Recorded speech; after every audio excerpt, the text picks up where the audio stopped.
Income নেই, ছেলেটা খাবার খেতে বসেছে। ঠিক এক লোকমা খাবার মুখে তুলেছে। ঠিক সেই সময় বাবা এসে বলছে, তোর তো ভাত খাওয়ার যোগ্যতাই নেই, তুই আমার বাসা থেকে বের হয়ে যা, তোর মতো ছেলের আমার দরকার নেই।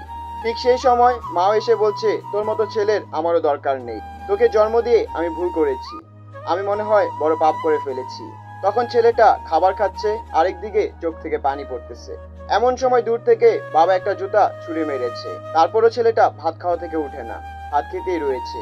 আর ছেলেটা তখন ভাবছে, হায় রে টাকা, আজ টাকা থাকলে আমি বাবার কাছে ভালো সন্তান হতে পারতাম, মায়ের কাছেও ভালো সন্তান হতে পারতাম।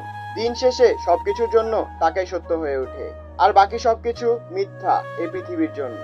বাবা সকালবেলা বলে, যা কাজে চলে যা, মা বলে কাজে চলে যা, কেউ কি বলে একটা ভালো কাজ কর, কোরআন শরীফটা পড়। এগুলো কিন্তু এখনকার মা বাবারা খুব কম বলে। এটা আমার আফসোস লাগে।